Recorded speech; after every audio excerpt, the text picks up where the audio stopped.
Sige, go! Kanindot ba yan yung mga nag-makeup po?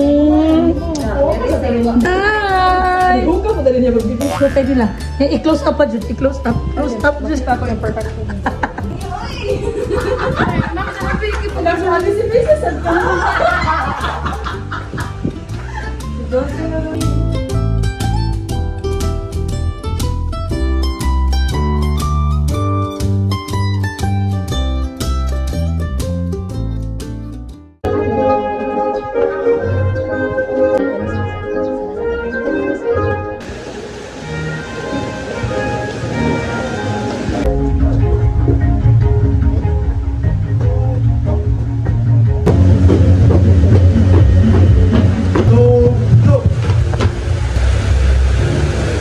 Without further ado, let us pay homage to our beloved nation and divine grace as we unite in the singing of the Philippine National Anthem.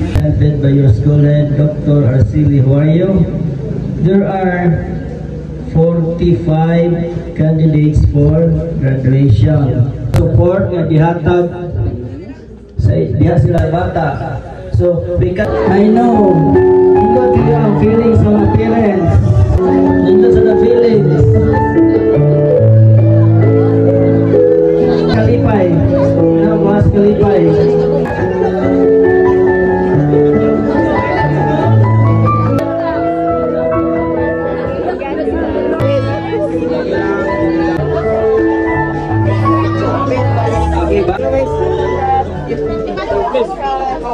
Yes, I'm saying.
Kibot o mga problema, sige lang, buya, aning pinabuya, oy, may pagkuhan-kuhaon po ni.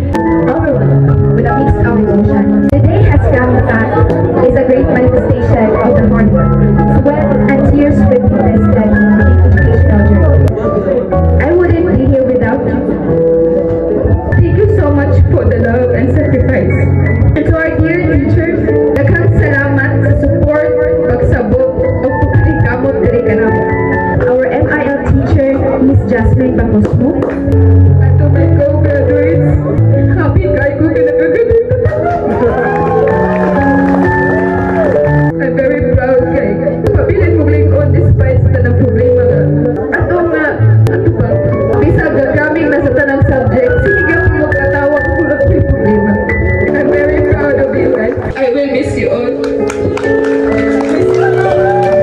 Always remember, everyone fails, but not all who fail is a failure. Failures are only for those who did not have the courage to stand up after they fall. Congratulations to all of us.